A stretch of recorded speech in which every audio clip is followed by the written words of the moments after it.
बिस्मिल्लाहिर्रहमानिर्रहीम और अस्सलाम वालेकुम। आज अभी तक की अहम खबरें और मेरा तजिया।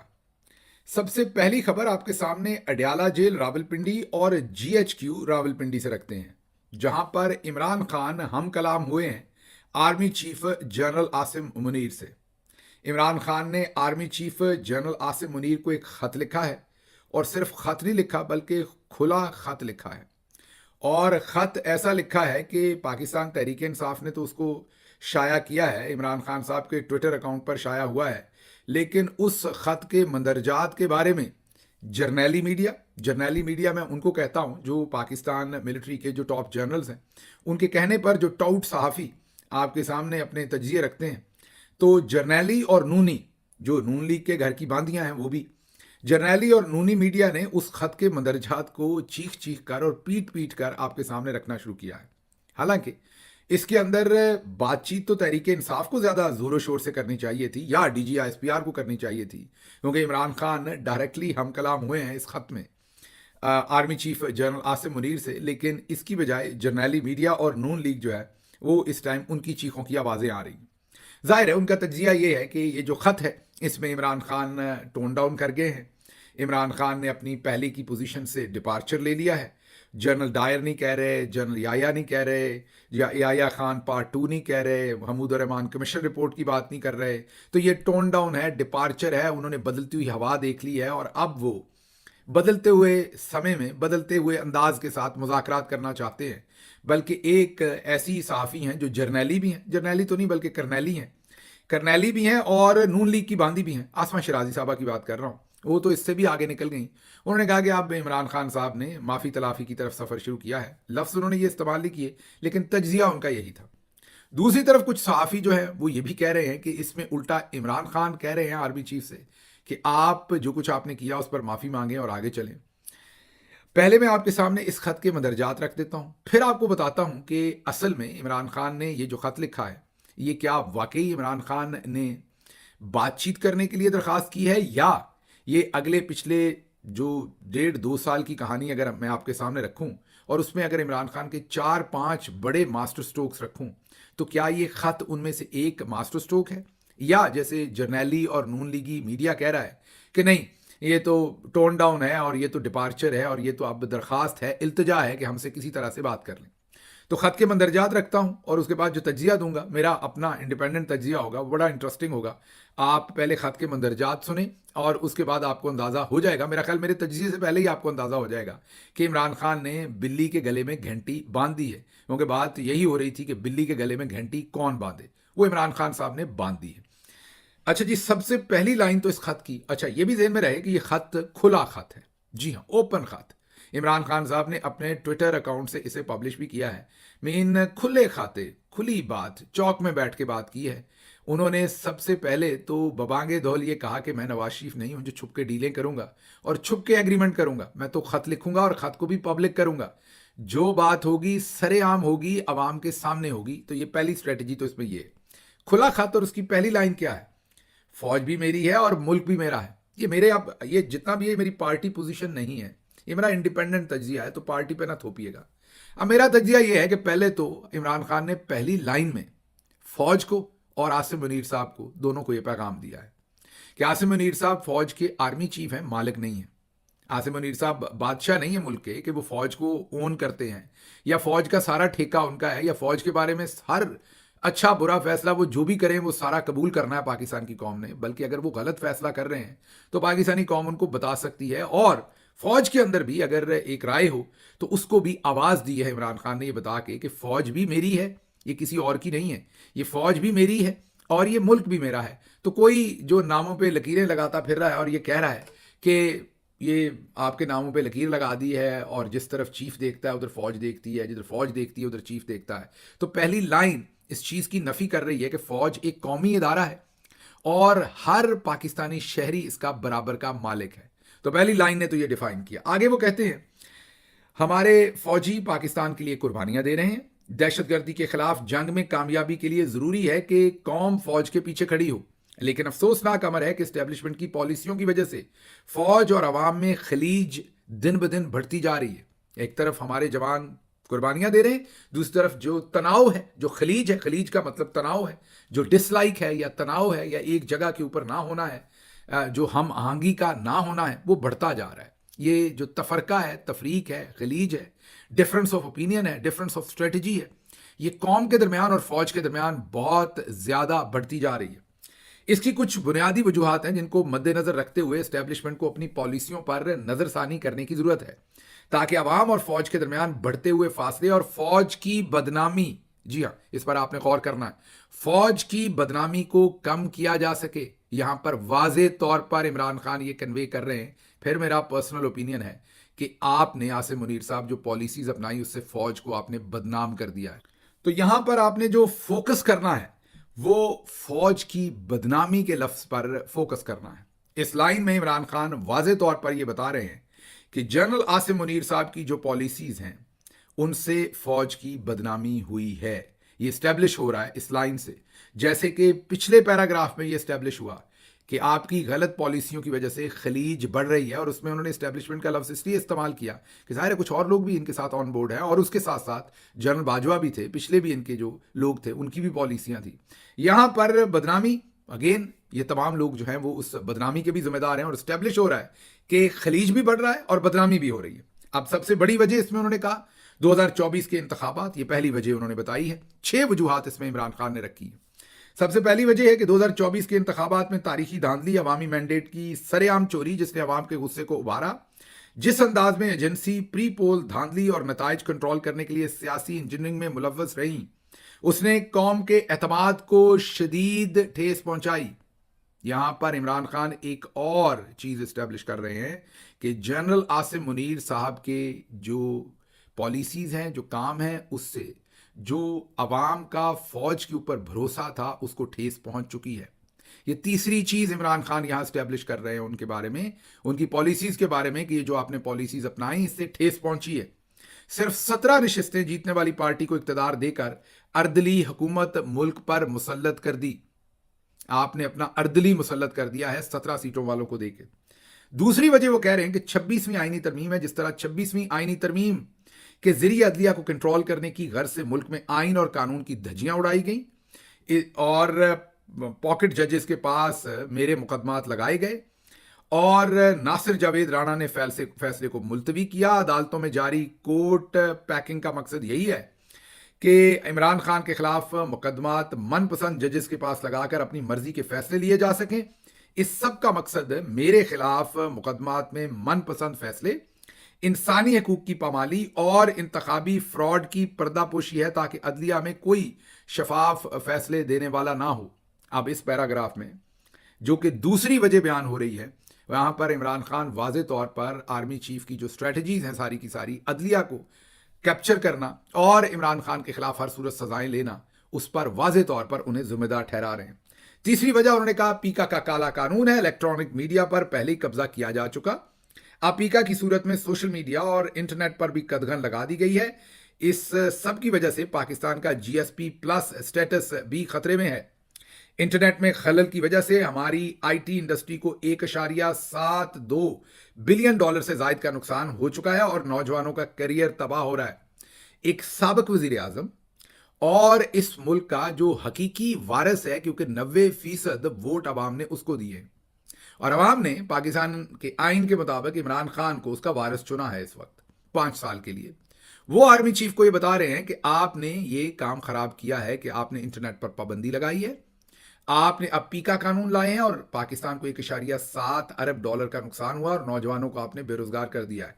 अब यहां पर ये तीसरी चीज स्टैब्लिश हो रही है। चौथी अहम वजह, मुल्क की सबसे बड़ी और मकबूल जमात पर रियासती दहशतगर्दी का सिलसिला मुसलसल जारी। हमारे लीडरान कारकुनान की चादर चार दीवारी का तकद्दस पामाल करते हुए 1 लाख से जायद छापे मारे गए, 20,000 से जायद वर्कर्स और सपोर्टर्स की गिरफ्तारियां की गई, इन्हें अगवा किया गया, लोगों के खानदानों को हरासा किया गया, और तहरीके इंसाफ को कुचलने की गर्ज से मुसलसल इंसानी हकूक की पामाली की जा रही है, जिसने अवामी जज्बात को मजरू किया है। अब चौथी जो चीज वो एस्टेब्लिश कर रहे हैं वो ये कि जनरल आसिम मुनीर की पॉलिसी के मुताबिक जो मुल्क की सबसे बड़ी जमात है उसके साथ ये सारा जुल्म सितम किया गया, मतलब ये उनके इमाम पर हो रहा है। पांचवी बात वो कह रहे हैं कि मुल्क सियासी अदम इस्तेहकाम की वजह से मुल्क की इकॉनमी का बुरा हाल है, जिसने अवाम को मजबूर कर दिया वो पाकिस्तान छोड़कर अपने सरमाए समेत तेजी से बैरून मुल्क मुंतकिल हो रहे हैं। और ये जो बुरी इकॉनमी है ये अपनी इंतहा पर है, ग्रोथ रेट सिफर है और पाकिस्तान में सरमायाकारी ना होने के बराबर है। किसी भी मुल्क में कानून की हुक्मरानी और अदल के बगैर सरमायाकारी मुमकिन नहीं। सरमायाकारी तभी आती है जब मुल्क में अवामी अमंगों की तर्जमान हुकूमत कायम हो। इसके अलावा सब कुल ये बेकार है। छठी बात वो कहते हैं कि तमाम इदारों के अपने फ़राइज़ छोड़कर सियासी इंतकाम की गर्ज से तहरीक इंसाफ को कुचलने का काम करना है। मेजर कर्नल सतह के अफराद की जानब से अदालती अहकामात की धज्जियां उड़ाई गई हैं। अदलिया के फैसलों को जूते की नोक पर रखा जा रहा है, जिसकी वजह से पूरी फौज पर नजला गिर रहा है। मेजर्स और कर्नल्स को इस्तेमाल किया जा रहा है अदालतों की तौहीन करवाने और उनके फैसलों की तौहीन करवाने। जाहिर है इस्तेमाल कौन कर रहे हैं? आर्मी चीफ के अहकामात पर ही हो रहा है और उसका नजला पूरी फौज पर गिर रहा है। बुराई पूरी फौज को मिल रही है। परसों एटीसी के जज ने अदालत में मेरी अहलिया को शामिल तफ्तीश होने का हुक्म दिया, इसके बावजूद कि वो आना चाहती थी। किसी नादीदा कुव्वत ने इसको सैबोटाज कर दिया। बहसियत, अब ये तो हो गई वजूहात सारी। अब ये जो आखिरी पैराग्राफ है ना, this is like a statesman. यहां पर आपका वजीर आजम बोल रहा है, वो वजीर आजम जिसको 8 फरवरी को आपने 90% वोट डालकर उसके हक में 2/3 से ज्यादा अक्सरियत देकर, जिसको आपने जेल में बैठे हुए मूली, गाजर, बेलना, जूता, इन इंतखाबी निशानों के ऊपर आपने अपना वजीर आजम चुना है। वो अपने एक सबऑर्डिनेट ऑफिसर, क्योंकि आइन के मुताबिक वजीर आजम जो है ही इज द बॉस, जिसको आपने वजीर आजम चुना है, वो अब अपने एक सबऑर्डिनेट ऑफिसर जो है आर्मी चीफ, उनको अब ये बता रहे हैं कि ये मैं आपको क्यों कह रहा हूं।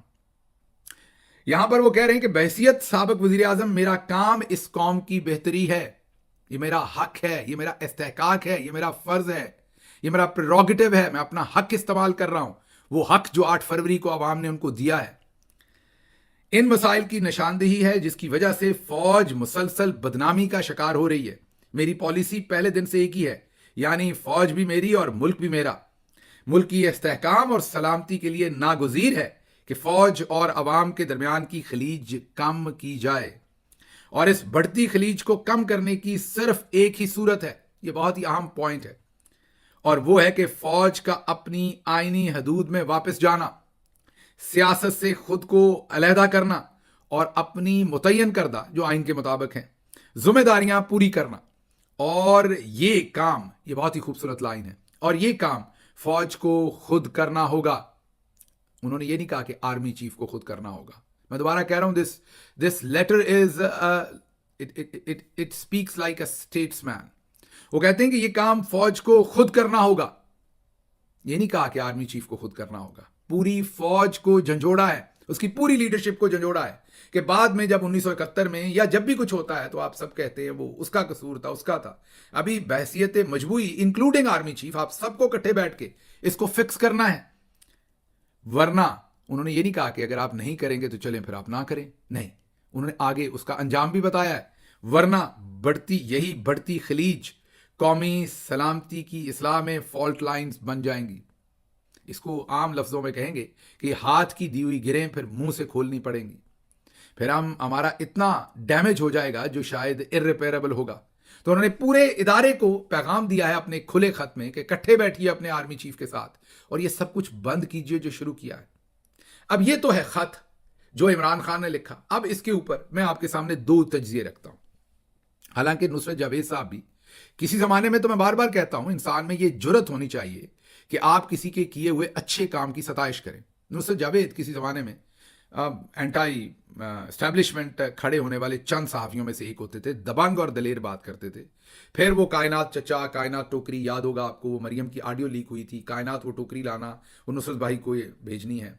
तो वो जब से वो टोकरियों का मामला आया, नुसरत भाई पता नहीं उम्र रसीदा हो गए या मुझे नहीं पता क्या वजह है, वो जो उनके हीरोइक जर्नलिज्म था वो हमें तो नजर नहीं आया। जब हमने पढ़ना पढ़ाना शुरू किया तो नुसरत भाई डिपार्चर ले चुके थे अपनी उस पोजीशन से। और अब मैं उनको कई दफा कहता हूं, ठीक है उन्हें गुस्सा लगता होगा जब मैं कहता हूं, लेकिन मैं पूरी ईमानदारी से कहता हूं कि now is a military back journalist. लेकिन शायद आज उन्हें किसी ने लाइन नहीं दी, या शायद ये लाइन दी तो उनका क्या तज्जिया है ये जरा सुनिए। इस खत का सीधा साधा मतलब दो ही है, या तो कि मैं फर्जी कुछ जुर्मायत नहीं करूंगा, किया है। डट के खड़ा हूँ। इस खत का तो ये मतलब नहीं, है। इस खत का ये मतलब है कि आप अपना रवैया बदलें और मुझसे आके माफी मांगे, अपने गुनाहों का एतराफ करें। ये सुन लिया आपने। वो कहते हैं कि इसमें इमरान खान ने वाजे तौर पर आर्मी चीफ को ये कहा है कि आप आइए और मेरे से माफी मांगिए, मैं डयाला में बैठा हूं। ये शायद कायनात वाला चक्कर होगा, नून लीग ये चाहती है कि ये वाली बात करे। हालांकि इमरान खान ने खुद से माफी मांगने को नहीं कहा, इसमें किसी को किसी से माफी मांगने को नहीं कहा। इमरान खान ने आइन को बहाल करने की बात की है, अपना इस्तेहकाक इस्तेमाल किया और फौज के पूरे इदारे के साथ वो हम कलाम हुए हैं, और उसमें आर्मी चीफ भी शामिल हैं, और उन्हें कहा है कि आप अपनी बैरक्स में वापस जाएं, सियासत से लातल्लगी करें। ये जो मेजर कर्नल इस्तेमाल किए जा रहे हैं सियासत के अंदर, हर तरह की मनूवरिंग करने और जुल्म करने, इलेक्शन लूटने, अदालतें लूटने, ये बंद किया जाए। लेकिन बाहर मैंने आपको बताया कि नून लीग को यही सूट करेगा कि वो ये तज्जिया करें, और नुसरत जावेद साहब का जो तज्जिया है वो नून लीग की पोजीशन के बहुत करीब है। दूसरा तज्जिया आपको सुनवाते हैं, वो तो खैर जर्नैली नहीं, मैंने आपको कहा कि करनैली मीडिया है वो, और मरियम नवाज की तो बहुत ही करीबी दोस्त हैं। इंफॉर्मेशन ये आई है कि इतनी कुर्बत है दोस्ती की, ये रिपोर्टेडली है, जाहिर है मेरे सामने इसका सबूत तो नहीं है, वो डिनाई कर सकती हैं अगर चाहें तो। इतनी कुर्बत है कि कई दफ़ा जो इस्तेमाल शुदा लिपस्टिक्स हैं वो एक्सचेंज की जाती हैं। जाहिर है वो एक्सचेंज इधर से उधर को नहीं जाती, मरियम तो क्योंकि रानी है वो इनकी यूज़ की हुई लिपस्टिक तो नहीं देंगी, लेकिन जो लिपस्टिक उन्होंने यूज़ की होती है, ये देखने वाले किसी ने मुझे कहा, जाहिर है मैंने दोबारा आपको कहा कि ये सुनी सुनाई बात है, जो बात सुनी सुनाई होती है मैं आपके सामने रखता हूं। मैं इनकी तरह नहीं कहता कि ये पक्की बात है, इसके सबूत है। ये अगर गलत है हो सकता है ये अफवाह हो सिर्फ, लेकिन मुझे किसी बहुत ही ऐसी शख्सियत जो दोनों को करीब से जानती है, उन्होंने कहा कि इवन अगर कोई बहुत अच्छा शेड हो बाजी के पास तो वो भी आसमा शराजी साहबा तक पहुंच जाता है। मीन गिफ्ट एक दूसरे से एक्सचेंज कर लिए जाते हैं, तो वो डिनाई कर सकती हैं। हमारा फोरम उनके लिए हाजिर है, अगर ये अफवाह है, गलत खबर है तो बता दें। तो इतनी कुर्बत है। लेकिन वो तो आपने माजी में देखा कि नवाज शरीफ और मरियम साहबा के साथ बिजनेस क्लास में बिल्कुल साथ वाली सीट पे बैठ के लंदन से वापस आती हैं। आज भी उनका जो तजिया है वो, अगर मरियम नवाज इस प्रोग्राम में बैठ के तजिया कर रही होती तो मुख्तलिफ ना करती जो आसमा शराजी ने किया। पूरा हक अदा कर रही हैं शरीफ खानदान के पास, जो उन्होंने अपना ज़मीर, मीन ज़मीर का मतलब जो उनकी पॉलिटिकल, उनकी सहाफ़त की जो पॉलिटिकल अलाइनमेंट है, वो जो शरीफ खानदान के साथ उन्होंने मेरे तजिए के मुताबिक की हुई है। मेरे तजिए के मुताबिक मरियम नवाज भी बैठती तो वो सब कुछ ना करती जो आज उन्होंने कहा। क्या कुछ कहा ये ज़रा सुनिए।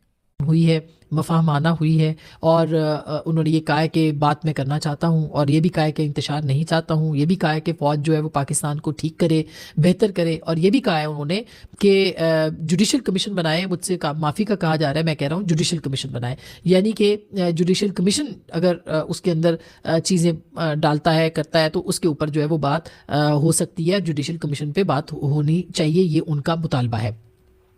अगर आप देखें तो इस पूरे जो ख़त है उसके अंदर कोई आपको जनरल याहिया, जनरल डायर, जितनी भी जनरल आसिम मुनीर के ख़िलाफ़ वो इससे पहले ज़ुबान इस्तेमाल करते थे, वो ज़ुबान इसमें आपको नज़र नहीं आती। सुन लिया आपने। अब यहाँ पर ये मोहतरमा बाद में औरत कार्ड इस्तेमाल करती हैं। अभी देखिए कहती हैं कि वो ज़ुबान इस्तेमाल की, हालांकि ये डस्के की रहने वाली हैं जो मुझे पता चला है शायद, लेकिन उर्दू बड़ा करोड़ के बोलती हैं और ऐसे लगता है शायद उर्दू स्पीकिंग है। अगर उर्दू स्पीकिंग है या उर्दू इनकी बहुत अच्छी है तो फिर इनको ये पता होगा कि ये लफ्ज़ इस्तेमाल कर रही हैं कि इमरान खान ने वो ज़ुबान इस्तेमाल नहीं की, ये बहुत ही बदतमीज़ लाइन है।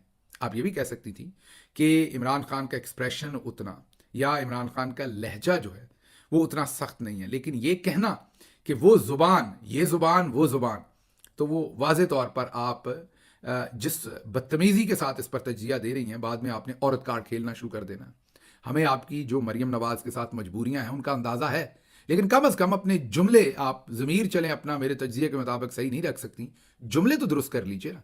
तो वो ज़ुबान इस्तेमाल नहीं की। और इमरान खान, इनका तजिया आज का ये है कि इमरान खान जो है वो लेट गए हैं। इन्होंने वर्ड नहीं ये यूज़ किए, लेकिन तजिया ये है।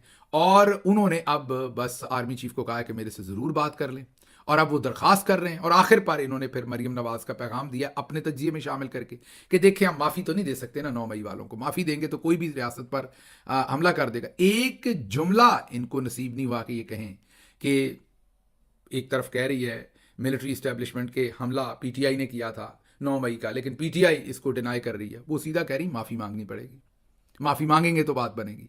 मीन पार्टी बनी हुई है। और जब हम सरकारी हाजन साहबा को कहते हैं कि ये लोग ज़मीर फरोश हैं, और ये लोग जो हैं ये येलो जर्नलिज्म करते हैं, तो उस वक्त इनको बड़ा गुस्सा आता है। ये चाहते हैं कि हम इन्हें बहुत ही कोई सच के अलंबरदार सहाफ़ियों के तौर पर ये काम भी ये सारे करें और फिर इनको हम सलूट भी ठोकें कि आप बहुत अच्छा जर्नलिज्म कर रहे हैं। तो बहरहाल ओवरऑल आज यही एक टॉपिक था। खबरें और भी थी लेकिन इसी को हम कवर कर सकते थे। अब मेरा तजिया आखिर पर क्या है? मेरा तजिया ये है कि इमरान खान ने एक स्टेट्समैन के तौर पर एक पूरे इदारे को एक ख़त लिख दिया है। जाहिर है इदारे के हेड को ही, ये मेरा पर्सनल ओपिनियन है, मैंने दोबारा आपको कहा कि पार्टी ओपिनियन नहीं है ये, मेरा पर्सनल ओपिनियन ये है कि इमरान खान ने ये पूरे इदारे को ख़त लिख दिया। कल को अगर उस इदारे में बैठे किसी शख्स ने कहना है सानू तो किसी ने दसिया ही नहीं सी, उनको उन्होंने आज बताया है, बबांगे दोहल बताया और पूरी कौम के सामने उन्होंने जो कुछ हुआ है उसे डॉक्यूमेंट कर दिया है। जाहिर है क्योंकि जो लिखी हुई लैंग्वेज होती है वो बड़ी अदबो अदाब के साथ होती है। बस अगर आप किसी को थोड़ी बेतकल्लफ़ी से बात करें तो वर्बली करेंगे, लिख के तो आप उससे बेतकल्लफ़ी से बात नहीं करेंगे ना। मैं अमूमी तौर पर बात कर रहा हूँ। इसी तरह आपने बहुत सख्त बात भी करनी हो तो वर्बली तो कई दफ़ा आप कर सकते हैं, लिख के आप नहीं करते।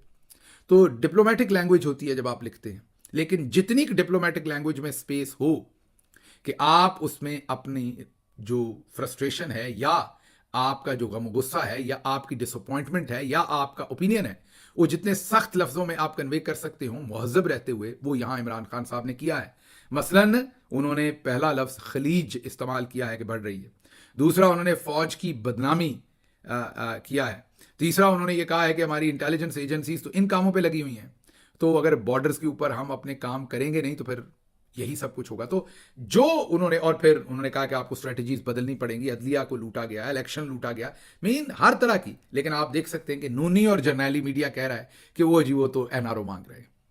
तो बुनियादी तौर पर इमरान खान साहब ने एक हिस्टोरिक काम किया है, अब डॉक्यूमेंट कर दिया ये सब कुछ। अब ये खत तारीख का हिस्सा है। उन्होंने बिल्कुल भी जनरल आसिम मुनीर के रिटायर होने के बाद नहीं बताया कि आपने क्या कुछ गलत किया। उन्होंने जब उनकी तूती बोल रही है और जब पूरी वो आबोताब के साथ बैठे हुए हैं, तब उनके किए हुए जितने भी गलत काम हैं, जितने भी गैर आइनी और गैर कानूनी काम हैं, उनको पेन डाउन किया है और एक ख़त की दस्तावेज़ की सूरत में उसे कौम के नेशनल रिकॉर्ड के अंदर दर्ज कर दिया है। अब ये ख़त जो है वो रहती दुनिया तक रेजोनेट करेगा पाकिस्तान के हालात के साथ, और ये जुड़ा रहेगा जनरल आसिम मुनीर का ये जो इरा है इसके साथ। तो मेरे ख्याल में ये एक मास्टर स्ट्रोक है। अब देखते हैं जनरल आसिम मुनीर आगे से क्या करते हैं। उनके 2 से 3 रवैये हो सकते हैं। एक रवैया तो वही है जो अमूमी तौर पर वो दिखा रहे हैं, गुस्सा करो, और वो जो अज़मा बुखारी साहबा ने कहा था कि हाफिज़ जी तुन के रखो, वो तुन के रखने की कोशिश करें।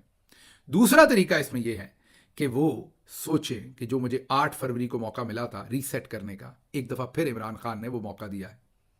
अपने इदारे के सीनियर तरीन लोगों को अपने साथ बिठाएं, एक पॉलिसी मेकिंग करें कि फ़ौज ने कैसे इस सबसे निकलना है, ताकि फ़ौज जो है उसका पूरी तवज्जो जो टेररिज्म से लड़ना है, जो फ़ौज को बैरूनी और अंदरूनी ख़तरात हैं टेररिज्म की साइड पर, उनको कैसे हैंडल करना है, वो अपनी तवज्जो उस तरफ कर सकें, ना कि डीपीओ किसने लगना है, डीसीओ किसने लगना है, मोहसिन नकवी ने क्या करना है, नंबर कैसे पूरे करने हैं, बाजी मरियम का परसोना कैसे उठाना है, टिकर किसके रखवाने हैं, किसके चलवाने हैं, इन कामों से फ़ौज को निकाल के दूसरे लफ्ज़ों में शरीफ फैमिली की गार्डियन या उनकी आप ये कह लीजिए कि उनको बेबी सेट करने की बजाय जो फ़ौज के अफसरान हैं वो कौमी सलामती के ऊपर फोकस करें और वो काम करें। ये इमरान खान ने एक बहुत ही बेहतरीन मौका army chief general Asim Munir को दिया है।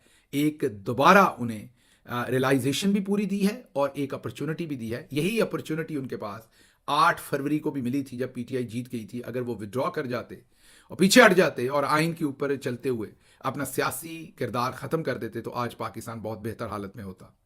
मुझे यहाँ से इजाज़त दीजिए। आज का व्लॉग थोड़ी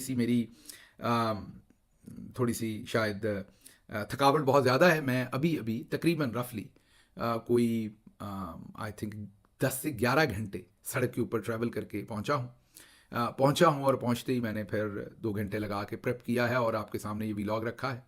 तो 10 घंटे तकरीबन 9 से 10 घंटे तकरीबन सफ़र था और ये आपके सामने रखा है।